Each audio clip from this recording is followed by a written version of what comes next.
Aimables téléspectateurs, comme vous le savez, grande a toujours été notre joie de vous servir à travers cette émission Alpha Lumière. La philosophie reste la même et nous sommes toujours en compagnie de l'homme de Dieu, le docteur, pasteur Simon Pierre Kabitoula à notre gauche, à qui nous disons Shalom papa. Shalom, monsieur. Il faudrait dire que vous avez déjà introduit un nouveau sujet, oui, le vrai serviteur. Oui. Comment le reconnaître, et nous allons aussi présenter quelques signes. C'est ça. On a déjà commencé notre tout premier numéro qui annonce ce grand sujet. Oui. S'il y a lieu que nous puissions rentrer en arrière, car j'ai suivi aussi l'émission, c'était formidable. Oui, nous avons commencé la fois passée à parler du vrai serviteur de Dieu. Comment le reconnaître? Alors là, on avait utilisé un texte que nous pouvons aussi réutiliser ce soir. C'est Matthieu chapitre 7, c'est par là où on avait commencé. On va relire le texte. Matthieu 7, 15-20. Matthieu chapitre 7, le verset 15 jusqu'à 20, nous lisons en nom de Jésus. Amen. Nous signalons aux téléspectateurs que j'utilise la version Darby. Oui. Or, soyez en garde contre les faux prophètes qui viennent à vous en habit de brebis, mais qui au-dedans sont des loups ravisseurs. Vous les reconnaîtrez à leurs fruits. Cueille-t-on du raisin sur des épines ou des figues sur des chardons? Ainsi, tout bon arbre produit de bons fruits, mais l'arbre mauvais produit de mauvais fruits. Un bon arbre ne peut pas produire de mauvais fruits, ni un arbre mauvais produire des bons fruits. Tout arbre qui ne produit pas du bon fruit est coupé et jeté au feu. Ainsi vous les reconnaîtrez à leurs fruits. Amen. Donc ici, le maître lui-même donne déjà le critère ou le signe par excellence.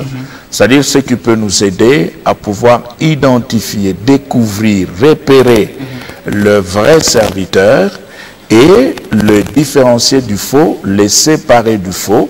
Le maître lui-même donne le critère. C'est au verset 20.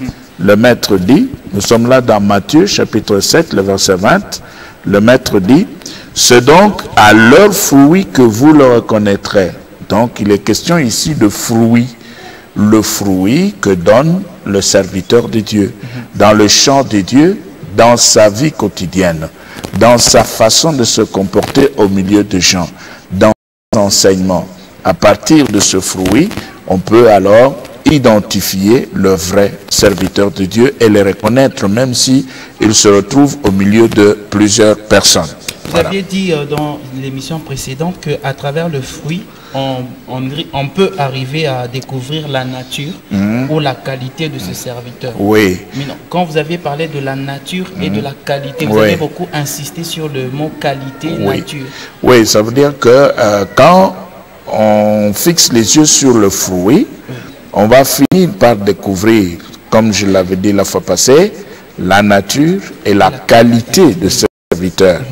Nature et qualité, c'est-à-dire on vient de la part de Dieu, on a entendu sa parole, on a été qualifié par Dieu, et quand on arrive maintenant devant les gens, on a un fruit qui va indiquer la nature, la provenance. Un fruit qui fera voir effectivement qu'on vient de Dieu et qu'on a reçu le message de Dieu pour l'œuvre de Dieu. Voilà. Et par rapport maintenant à la qualité, cette qualité-là s'explique par rapport à quoi? Ah oui, la qualité, nous pouvons lire dans 1 Jean, vous allez voir la qualité dans 1 Jean, au chapitre 4, c'est là où se trouve la qualité. 1 Jean 4, nous lisons le verset 5 et 6. 1 Jean chapitre 4, le verset 5 et 6. 5 et 6, la Bible dit, pour eux, ils sont du monde. C'est pourquoi ils parlent selon les principes du monde. Et le monde les écoute. C'est ça. Nous sommes des dieux. Celui qui connaît Dieu nous écoute. Oui. Celui qui n'est pas de Dieu ne nous écoute pas. Voilà. À cela, nous reconnaissons l'esprit de vérité et l'esprit De l'erreur, c'est ça. Ça veut dire que un vrai serviteur de Dieu qui a été envoyé par Dieu, il a la nature de Dieu, c'est-à-dire l'esprit de Dieu. Et quand il parle, il a un enseignement de qualité qui repose sur la nature de Dieu. Dieu est esprit et il faut que ceux qui l'adorent, l'adorent en esprit et en vérité. Donc maintenant, si on a été envoyé par Dieu, on est dans le champ de Dieu, eh bien on va s'attacher à la nature de Dieu et on aura un enseignement de qualité qui va s'attacher aussi à la nature de Dieu. C'est pourquoi l'apôtre Jean dit, ils sont du monde. C'est pourquoi il parle d'après le monde. Maintenant, vous allez, je crois que vous allez vous rappeler, quand nous étions en train de parler de vrais signes, des signes d'une vraie conversion, on était revenu sur l'enseignement de la prospérité. C'est un enseignement qui n'a rien à voir avec la parole de Dieu, c'est un enseignement terrestre. Et c'est pourquoi on avait dit l'autre fois qu'il fallait laisser tomber cet enseignement-là, parce que c'est un enseignement du monde. Vous avez dit que ça réveille la chair. Oui, ça réveille la chair, ça pousse l'homme à pouvoir rechercher le bien de la terre. Et si dans une église, on donne cet enseignement, on montre que la nature du serviteur qui enseigne n'est pas celle de Dieu. Et la qualité de ces enseignements, ce n'est pas la qualité des enseignements de Dieu. C'est pourquoi déjà l'apôtre Jean le dit, ils sont du monde. C'est pourquoi ils parlent d'après le monde. Et même, nous le verrons beaucoup plus loin, même le prophète, si nous avons un prophète qui ne fait que parler du monde, ce n'est pas l'Esprit de Dieu, il n'est pas au service de Dieu, il ne connaît pas Dieu. Voilà. Docteur, vous avez aussi mentionné l'autoproclamation du serviteur. Oui, C'est très important parce que là, je pense que c'est un sujet qui avait bougé le cœur des serviteurs. Comment quelqu'un peut découvrir qui s'est autoproclamé? Parce que vous avez dit que c'est difficile que cette personne puisse passer devant Dieu de la chair pour dire je suis un faux serviteur, je me suis appelé moi-même pour renoncer à ça. Alors vous avez expliqué, un autoproclamé, c'est quelqu'un qui s'est appelé lui-même et qui s'est infiltré, qui s'est placé dans le champ de Dieu, peut-être parce qu'il était au chômage, il n'avait rien à faire, alors il s'est dit, bon, je vais aussi aller dans l'église, je vais aussi commencer à faire ce que les autres sont en train de faire, et il est entré dans l'église, il s'est positionné quelque part, il a pris de fonctions dans l'église. C'est quelqu'un que Dieu n'a pas envoyé, mais qui s'est imposé, un intrus. Voilà. Mais est-ce qu'il existe vraiment les autoproclamés? Parce que déjà, si on a une grâce de rassembler les gens, peut-être qu'on a ça, mais on a exploité avant le temps. Oui, parce que par exemple, quand Gamaliel était en train de donner les conseils aux sages qui étaient là, ils ont dit non, si c'est une entreprise humaine, ça va se détruire. Mais si c'est une entreprise de Dieu, ne prenez pas le risque d'avoir combattu contre Dieu. Souvenez-vous de Judas qui était venu, donc c'est qui avait des groupes. Oui, nous avons ici les critères donnés par le maître lui-même, le fruit. Quand quelqu'un s'est autoproclamé, il s'est positionné dans l'œuvre de Dieu, il pourra rassembler, peut-être parce que c'est quelqu'un qui est éloquent dans sa manière de parler, eh bien, il peut toujours mobiliser le cœur de gens, les rassembler autour de sa personne, mais il faut savoir qu'à un moment donné, ce qu'il fait là, ça va disparaître parce que ça ne vient pas de Dieu. Ça ne va pas résister à l'épreuve du temps. Ça va disparaître. Donc il faudrait savoir que la notion du temps est importante. Il faut accepter quand Dieu vous appelle. Parce que si vous venez avant ou après, ce n'est pas le temps de Dieu. C'est une forme d'autoproclamation. Si on vient par exemple avant, on va commencer à faire le travail, mais tout ce qu'on va faire avant le temps de Dieu, c'est nul pour Dieu, ça ne compte pas. C'est pour la chair, ça n'a rien à voir avec Dieu. Et tout ce qu'on va faire avec Dieu, c'est ce qui compte pour Dieu. Voilà. Alors, aimable téléspectateurs, comprenez que c'était question pour nous de revenir un peu sur l'émission précédente. Là, nous sommes prêts à entamer la leçon. Oui, alors aujourd'hui nous allons continuer, mais cette fois-ci on va continuer avec Jérémie 3. C'est là où on était presque arrivé. Jérémie chapitre 3. Et le verset 14-15. Jérémie chapitre 3. Oui, 14-15. 14-15, nous lisons la Bible au nom de Jésus. Amen. Revenez, fils infidèles, dit l'Éternel, car moi je vous ai épousé, et je vous prendrai un d'une ville et 2 d'une famille, et je vous ferai venir à Sion. C'est ça. Et je vous donnerai des pasteurs selon mon cœur, Oui. et ils vous paîtront avec connaissance et avec intelligence. Voilà. Donc ici, dans second, il est dit, je vous donnerai des bergers selon mon cœur, Oui. et ils vous paîtront avec intelligence et avec sagesse. Oui. Alors, un serviteur qui a été choisi par Dieu, envoyé dans le champ, c'est un serviteur qui va travailler avec l'intelligence et la sagesse de Dieu. Amen. Pourquoi? Parce que quand Dieu envoie, Dieu qualifie. Quand Dieu envoie, Dieu équipe la personne qu'il envoie dans son champ.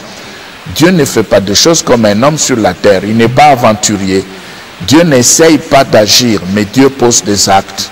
Quand il a choisi un homme, il veut que cet homme puisse se retrouver parmi les bergers pour paître son peuple.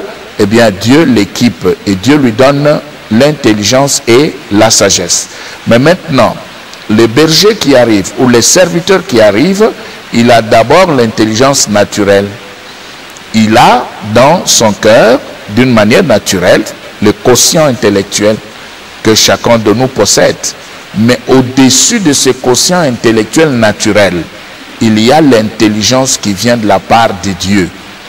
L'intelligence que Dieu donne pour que l'homme qui se retrouve dans le champ puisse faire le travail, non pas avec l'intelligence naturelle, mais qu'il puisse faire le travail avec l'intelligence spirituelle. Et l'intelligence spirituelle vient se poser sur l'intelligence naturelle de l'homme, sur le quotient naturel de l'homme. Alors cette intelligence spirituelle qui vient de la part de Dieu explique ou justifie Ephésiens 4. On peut lire dans Ephésiens 4 le verset 11. Oui. Ephésiens 4 le verset 11, la Bible dit, Oui. nous lisons en nom de Jésus, Amen. et il a donné les uns comme apôtres, Voilà. les autres comme prophètes, Voilà. les autres comme évangélistes, les autres comme pasteurs Oui. et docteurs, Oui. en vue de la perfection des saints, pour l'œuvre du service, pour l'édification du corps de Christ. Voilà. Amen. Donc tous ces gens qui vont recevoir de la part de Dieu des ministères, ces hommes qui vont devenir des hommes dons pour l'Église, corps de Christ, ce sont des gens qui commencent le travail avec l'intelligence de Dieu, cette intelligence de Dieu qui s'est posée sur l'intelligence naturelle. Donc on peut être aussi sur le plan naturel, on a un quotient nul, un quotient intellectuel en dessous de la moyenne, mais à cause de la capacité donnée par Dieu, on arrive à faire des choses qui étonnent les gens. Et puis même parfois des gens, vous pouvez croiser ceux qui étaient avec vous dans une même promotion à l'université, ou ceux-là qui avaient suivi par exemple avec vous un programme scolaire, et ils seront étonnés pour dire mais nous étions avec lui à l'école ou bien à l'université, mais il n'était pas assez brillant. Mais regardez dans l'œuvre de Dieu ce qu'il est devenu. Ce qu'il est devenu, ça veut dire quoi? Ça veut dire qu'il est le produit de l'intelligence spirituelle donnée par Dieu.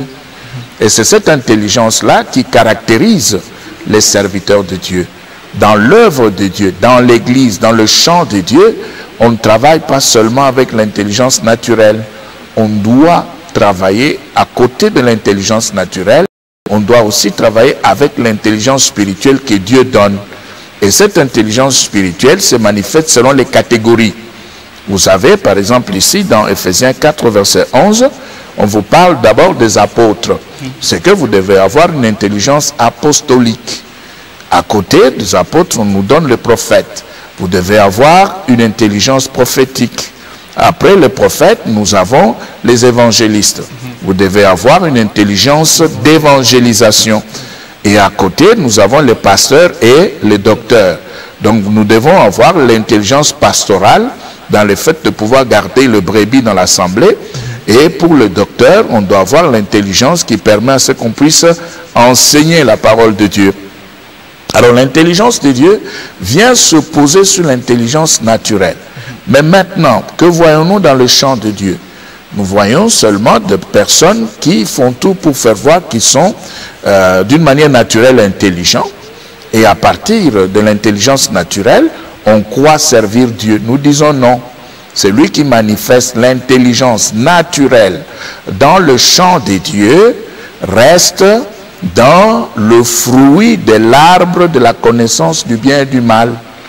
Parce que dans le jardin, comme on le sait, eh bien, il y avait deux arbres. L'arbre de la connaissance du bien et du mal qui était à côté de l'arbre de vie.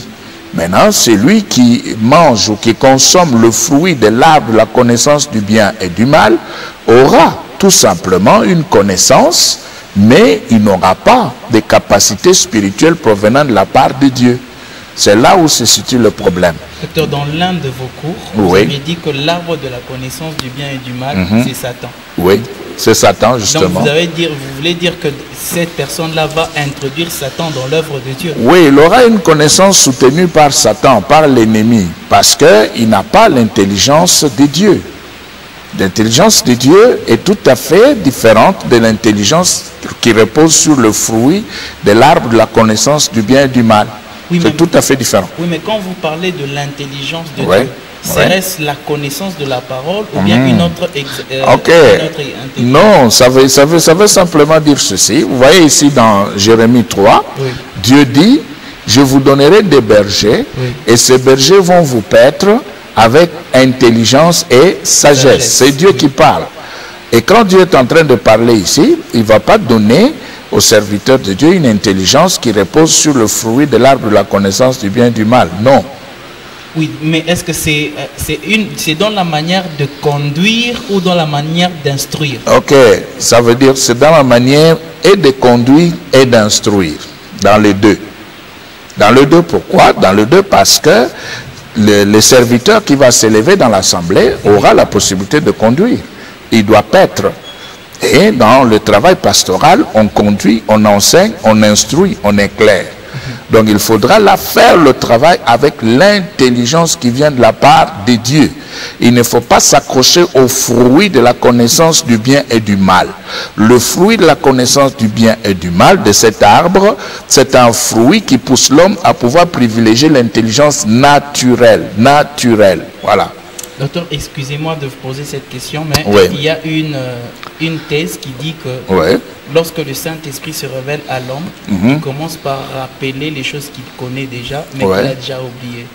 Alors si nous revenons à ce que vous venez de dire, disons que l'intelligence humaine ne doit pas beaucoup plus fonctionner, mais il est important d'en avoir si cet homme-là n'a pas un niveau adéquat par rapport à la compréhension. Parce que nous savons que Paul a beaucoup écrit, profondément même, parce qu'il était à l'école. Mais Paul était à côté de Pierre. Pierre n'était qu'un simple pêcheur. Oui, mais après... Pierre ne connaissait que le poisson. C'est tout ce qu'il connaissait. Après, Jésus l'a utilisé dans ce domaine. Voilà, justement, c'est ça. Ça dit que Jésus est arrivé, il lui a dit, tu as l'intelligence de la pêche, l'intelligence naturelle. Tu n'as pas l'intelligence de Dieu. Viens, je veux faire de toi un pêcheur d'hommes. C'est-à-dire, je veux te donner une autre intelligence qui dépasse celle que tu as maintenant. C'est ce que Jésus a fait. Mais tu peux comprendre cette intelligence à travers ce que tu faisais avant. Oui, il l'a fait pour Pierre parce que Pierre, c'est tout ce qu'il possédait. C'est tout ce qu'il possédait. Quand Dieu le fait, il tient à ce que l'individu puisse se détacher de tout ce qui est naturel pour rester dans son intelligence ou, si vous voulez, dans sa connaissance à lui, Dieu. Voilà. Donc, à un certain moment, Dieu peut se rabattre au niveau de l'homme pour le relever au niveau qu'il veut. Bon, prenez Proverbe 25. Je vais vous aider maintenant à comprendre ça. Parce que j'ai l'impression que nous risquons de prendre assez de temps à ce niveau-là et ça va tout bousiller. Prenez 25, Proverbe 25. Proverbe 25.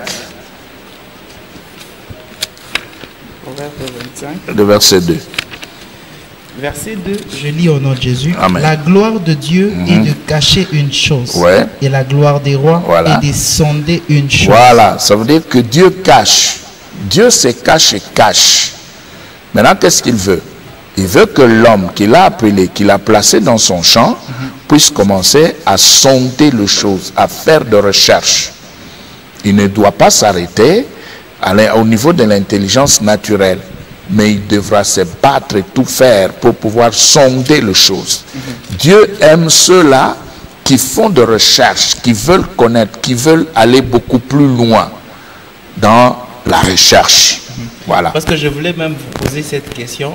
Oui. Parce que s'il faudrait que Dieu commence à relever toute personne qui a un quotient, même celui qui est un quotient moyen ou minime. Ouais. Mais non, pourquoi certains ont toujours l'habitude de pouvoir demander à ceux qui n'ont pas fait les études normales, comme ça, de pouvoir aller étudier la science, de pouvoir aller s'instruire ou avoir une connaissance humaine, comme on dit. Parce que ici, dans Proverbe 19, verset 2, la Bible dit que le manque, le manque de connaissance dans une âme n'est pas une bonne chose, et c'est lui qui se hâte de ses pieds branches. Donc le manque de connaissance n'est pas bon pour Oui, mais quelle connaissance? Pas la connaissance dans le sens du fruit de l'arbre, de la connaissance et du mal, mais il faut la connaissance du côté de Dieu. Et la connaissance du côté de Dieu, c'est la révélation de sa volonté. C'est ça la connaissance du côté de Dieu. Amen. Dieu donne la révélation de sa parole. Dieu éclaire son serviteur qui sonde ce que lui-même Dieu a caché. Dieu donne la révélation. Et à partir de la révélation, on peut alors conduire le peuple de Dieu. Tandis que de l'autre côté, avec la connaissance qui provient de l'arbre, que je qualifiais l'autre fois, vous l'aviez si bien rappelé ici, de Satan lui-même, c'est une connaissance qui vient par l'utilisation de l'homme, des organes, des facultés que Dieu a déposées dans l'homme. Rappelez-vous de ce que nous avions dit la fois passée concernant l'activation de la foi et la visualisation. Et même il y a aussi la création de l'atmosphère prophétique. Donc toutes ces choses, ce sont des choses qui proviennent de la connaissance ou du fruit de l'arbre de la connaissance du bien et du mal, une connaissance satanique terrestre qui n'a rien à voir avec Dieu. Voilà. Maintenant, de l'autre côté, du côté de Dieu, c'est la révélation. Et on peut le voir dans Deutéronome 29, 29, vous pouvez lire. Deutéronome 29, 29. Ce qui est à vous. Oui, oui, oui. Ce qui est révélé. Voilà, c'est ça justement, vous voyez. Et nous allons, pendant ce temps-là, je vous cherche autre chose, oui. Oui, Deutéronome, la Bible dit les choses cachées sont à l'Éternel, voilà, Dieu. Voilà. Et les choses révélées sont à nous et à nos fils à toujours, afin que nous pratiquions toutes les paroles de cette loi. Voilà, Amen. donc si Dieu n'a pas révélé quelque chose, eh bien, nous ne possédons pas la chose, parce qu'il n'a pas révélé. Et nous pouvons ici dire que Dieu donne certaines choses par la révélation. Vous voyez, s'il ne vous a pas révélé quelque chose, donc la chose ne vous appartient pas. Ça reste dans le domaine de Dieu. C'est pour Dieu, c'est caché pour Dieu. Et le jour que vous recevrez la révélation de la chose, donc vous allez obtenir la chose. Donc c'est pour dire ceci, un vrai serviteur de Dieu marche dans la révélation de Dieu, la révélation de la parole de Dieu, la révélation de la volonté de Dieu. Il n'enseigne pas la lettre de la Bible, parce que la lettre tue. Et c'est l'esprit qui vivifie, vous voyez. Donc le vrai serviteur pénètre, sonde les Écritures, et il va plus loin jusqu'à rencontrer Christ, jusqu'à saisir Christ, pour donner Christ aux brebis. Donc il doit marcher, il doit travailler avec la révélation. L'intelligence qui vient de la part de Dieu, c'est la révélation de sa parole, la révélation de sa volonté. Pas une connaissance livresque. Alors, nous pouvons prendre deux versets dans Ésaïe, chapitre 8. Ésaïe 8, 16. Et surtout, rappelons que autrefois vous avez dit que celui, un vrai, doit parler de Christ. Oui. Et les gens doivent voir Christ dans sa manière de justement, c'est ça. Oui. Vous avez dit Ésaïe chapitre 8 verset 16. La Bible dit, lis le témoignage, scelle la loi parmi mes disciples. Voilà, enveloppe cet oracle. Seule cette révélation parmi mes disciples. Ça veut dire quoi? Dieu a donné la prophétie à Ésaïe, mais le même Dieu qui a donné la prophétie demande à Ésaïe de sceller, de cacher. Pourquoi? Parce que il va donner la révélation à qui il voudra plus loin. C'est comme ça qu'il procède. Donc, un serviteur de Dieu qui n'a pas la révélation de la volonté de Dieu n'est pas serviteur de Dieu. Parce que la Bible peut être utilisée par n'importe qui, par exemple, quelqu'un qui a fait l'université, qui sait lire, qui sait commenter, quelqu'un qui a fait l'université, qui a des méthodes d'analyse des textes, il peut facilement prendre la Bible et commencer à faire la lecture et faire des commentaires. Mais tandis que dans l'œuvre de Dieu, pour conduire le peuple de Dieu selon Dieu, il faut absolument avoir la révélation de la volonté de Dieu. Sans révélation de la volonté de Dieu, on n'est pas serviteur de Dieu. Même si on a des titres, même si on a de galons, même si on a été positionné, posé, etc., etc., tout ça c'est rien. Même si on est en soutane, ça ne veut rien dire. Si on n'a pas la révélation de la volonté de Dieu, on n'est pas au service de Dieu, on se sert soi-même et on est en train d'élever la connaissance terrestre charnelle. Voilà. Qui ne sauve pas. Oui, merci, qui ne sauve pas. Maintenant dans Ésaïe 29, Ésaïe chapitre 29, oui. Le verset 11. Le verset 11, la Bible dit, et la vision de tout vous sera comme les paroles d'un livre scellé, voilà, qu'on donne à quelqu'un qui sait lire en disant, lis ceci, je te prie. Et il dit, je ne puis car il est scellé. Voilà. Toute la révélation est pour vous comme le mot d'un livre cacheté, que l'on donne à un homme qui sait lire. Vous voyez? Un homme qui sait lire, c'est-à-dire il a l'intelligence humaine terrestre. Il sait lire. Et on peut lui donner ça, on dit, bon, maintenant, comme tu sais lire, bon, vas-y, fais la lecture. Il fait la lecture parce qu'il a fini l'université. Il a fait, par exemple, des sections littéraires, ou bien il a été à l'université, il a fait les études des lettres, etc. C'est un éloquent qui sait lire. Il fait la lecture. Maintenant, quand il termine, en disant, on lui dit, lis donc cela. Et qui répond, je ne le puis, car il est cacheté. Ça veut dire quoi? Ça veut dire que je peux naturellement faire la lecture. Je peux bien lire. Mais je ne comprends pas. Je ne peux pas expliquer ce qui se trouve à l'intérieur. Parce que la révélation m'est cachée. Donc maintenant, un vrai serviteur de Dieu, quand il vient de la part de Dieu, il a la nature de Dieu, il a la qualité de Dieu. Vous voyez? Et c'est un homme qui va travailler avec la révélation de la parole de Dieu. Il ne peut pas travailler sans révélation. Donc celui qui est dans l'église, qui est dans le champ de Dieu sans révélation, eh bien il va recourir aux enseignements extérieurs parce que il sera à un moment donné bloqué. Il va aller prendre les coloquintes. Voilà, il va aller chercher les coloquintes sauvages et il va mettre la mort dans le pot. Est-ce que c'est pas ce que Christ avait fait en Matthieu quand il disait l'Esprit de l'Éternel est sur moi et puis à la fin il dit cette parole de l'Écriture et connaît son accomplissement aujourd'hui. Oui, il a fait cela parce que lui comprenait la révélation. Il a fait d'abord la lecture. Et puis il a dit, voilà, ce que vous venez d'entendre là me concerne moi-même. Donc c'est ça, je suis la révélation du texte que je viens de lire là. Le texte que vous venez d'entendre là parle de moi, de ma personne, du travail que je dois faire. Et ce texte s'accomplit aujourd'hui. Voilà. C'est Christ qui a fait ça parce qu'il était dans la révélation de la parole. Donc, nous disons ceci. La Bible s'explique par elle-même. On n'a pas besoin de chercher des enseignements extérieurs. On n'a pas besoin de recourir à ce qui est extérieur pour pouvoir chercher la révélation des Écritures.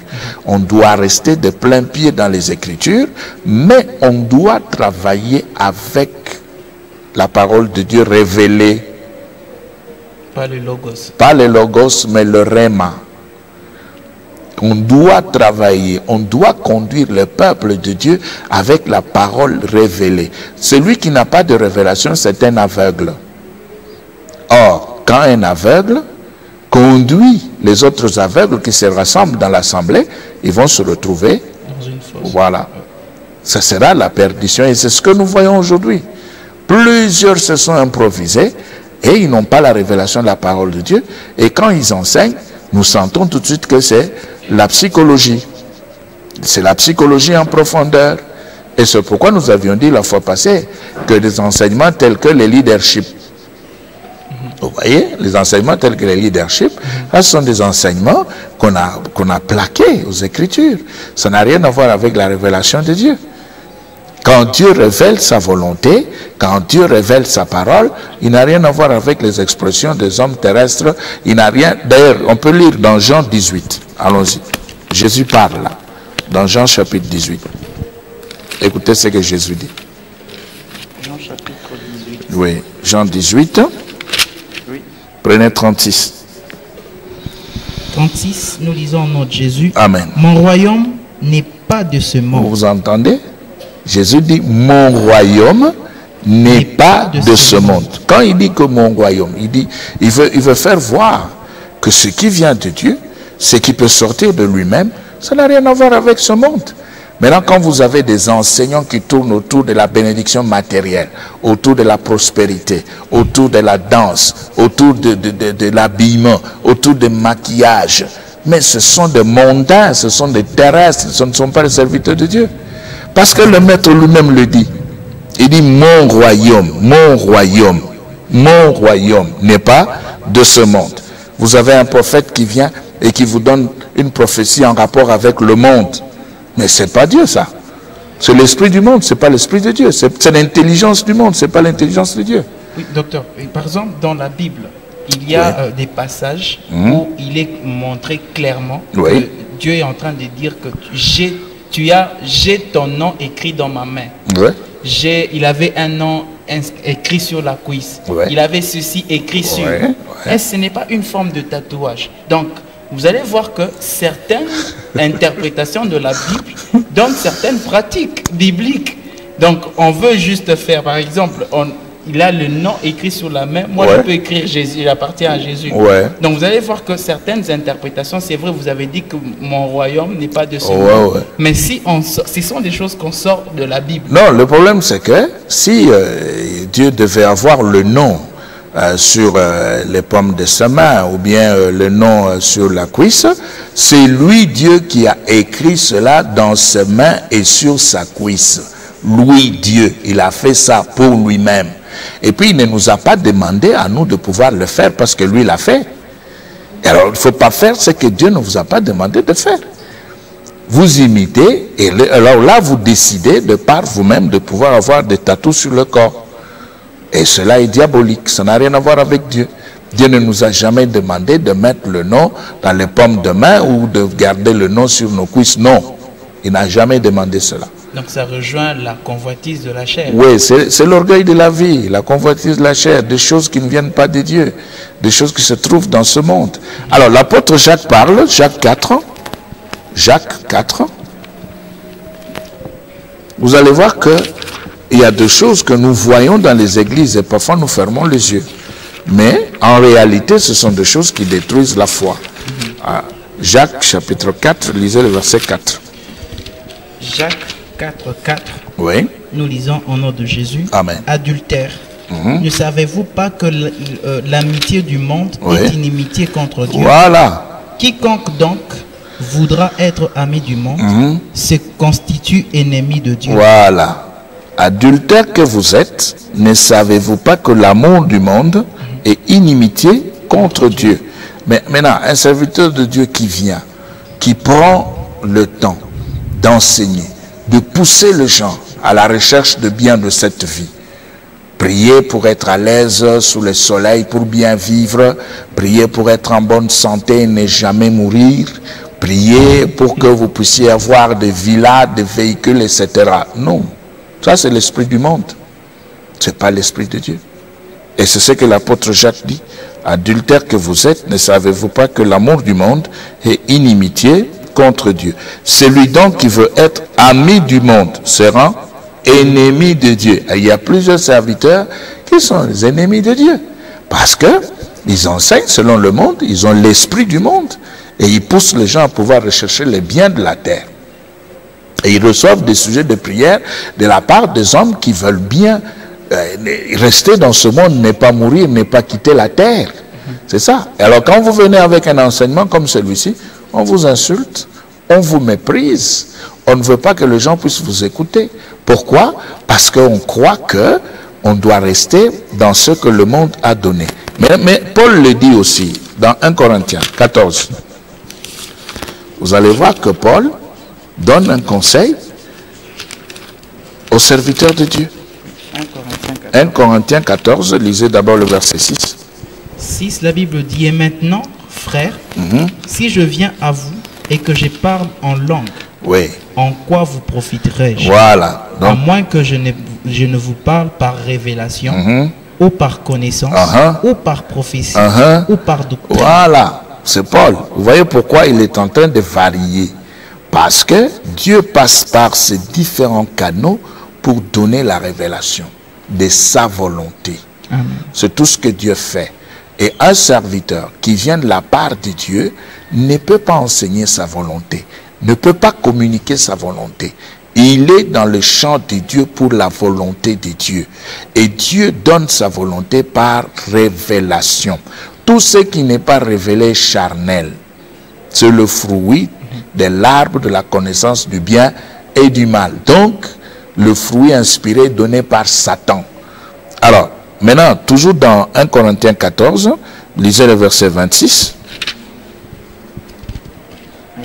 26, la Bible dit, qu'est-ce donc, frères, quand vous vous réunissez chacun de vous à un psaume, à un enseignement, à une langue, à une révélation. À une révélation. C'est ça l'intelligence de Dieu.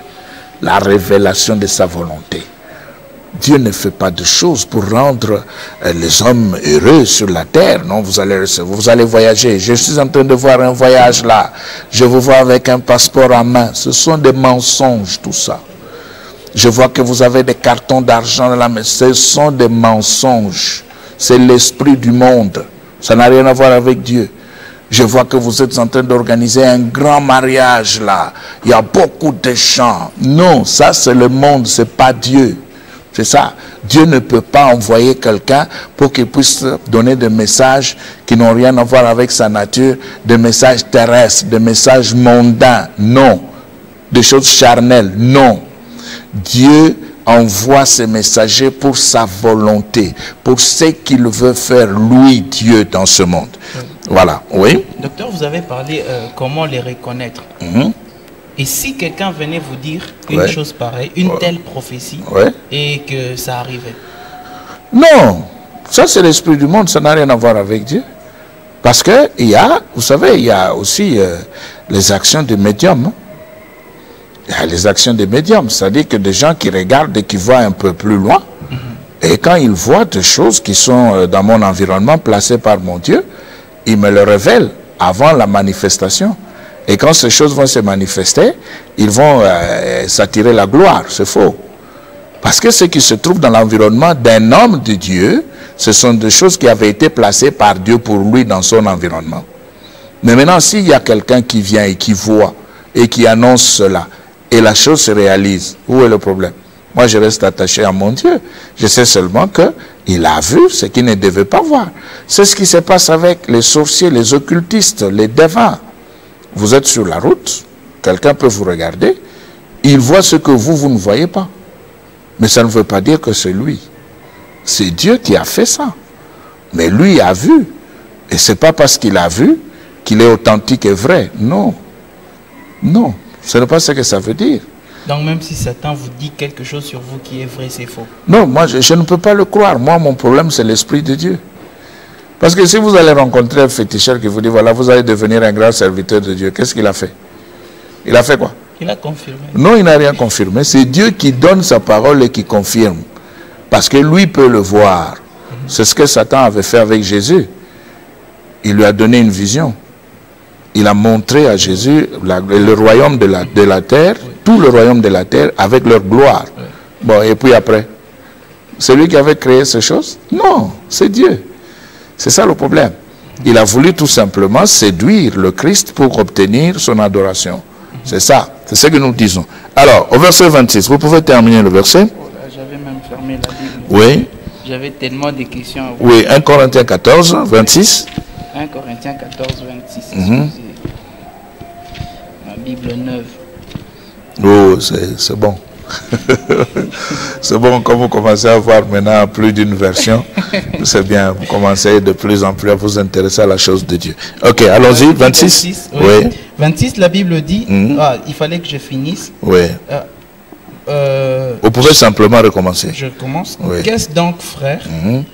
quand vous vous réunissez, chacun de vous a un psaume, a un enseignement, a une langue, a une révélation, C'est ça. a une interprétation, Oui. que tout se fasse pour l'édification. Oui.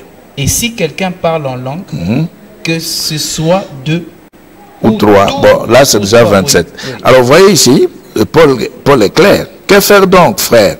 Lorsque vous vous assemblez, les uns ou les autres parmi vous, ont-ils un cantique, une instruction, une révélation? Vous voyez? Pourquoi il insiste sur la révélation? Parce que Dieu se révèle. Amen. Dieu se révèle d'abord à la personne qui dirige. Tu ne peux pas paître sans révélation. Non, c'est impossible. Un vrai serviteur de Dieu fait l'œuvre de Dieu avec la révélation de la volonté de Dieu. Mais si on n'a pas la révélation de la volonté de Dieu, on doit déposer, parce que tout ce qu'on est en train de faire là, on est en train de conduire les gens vers Satan, pas vers Dieu. C'est Dieu qui devra donc révéler sa volonté. Quand il révèle sa volonté, maintenant on peut paître. Quand il révèle sa volonté, maintenant on peut prêcher. Quand il révèle sa volonté, maintenant on peut enseigner. Mais maintenant, si Dieu n'a pas révélé, lisez le verset 30. 30, la Bible dit, toujours dans 1 Corinthiens 14, oui, le verset 30. Le verset 30, nous lisons notre Jésus. Amen. Et s'il y a eu une révélation faite à un autre qui est assis, Ouais. que le premier s'était. Voilà, vous voyez? Et si un autre qui est assis a une révélation, que le premier s'était, c'est-à-dire quoi? Ça veut dire que si par exemple vous êtes dans une assemblée, eh bien, Dieu commence à parler pour montrer le chemin, pour montrer ce qui doit être fait en rapport avec sa volonté. Il faut qu'il y ait de l'ordre. Il faut qu'il y ait de l'ordre. C'est-à-dire que les gens ne peuvent pas se permettre de parler tous au même moment et voulant parler de la part de Dieu, il y a celui-ci qui s'élève. Je vois un crapaud ici. Bon, c'est la saison de pluie et le crapaud peut entrer, non? Où est le problème? Toi, tu as vu un crapaud et alors où est le problème? C'est la saison de pluie, un crapaud peut entrer. Je sens l'odeur du péché. Non, le péché n'a pas d'odeur. Vous voyez, ça, ce sont des révélations qui sont rattachées à l'esprit du monde. Ce sont des choses qui n'ont rien à voir avec la révélation de la volonté de Dieu. Pourquoi? Parce que Dieu est esprit et il faut que ceux qui l'adorent, l'adorent en esprit et en vérité. Voilà. Donc, Alors, mais est-ce que Dieu ne peut pas expliquer un fait à travers quelque chose du monde? Par exemple, à Jérémie, il lui a demandé dans Jérémie 18 de descendre vers la maison du potier. C'était pour l'expliquer que c'était lui qui était en train de donner la forme. Très bien, très bien. Et ça, c'est un bel exemple que vous donnez là. Pourquoi? Parce que Dieu voulait, par le travail du potier, révéler sa volonté. Donc, voilà, c'est ce qu'il voulait faire. Il voulait passer, il voulait utiliser ce travail-là. C'est comme ce qu'il avait fait avec les Récabites. C'est la même chose.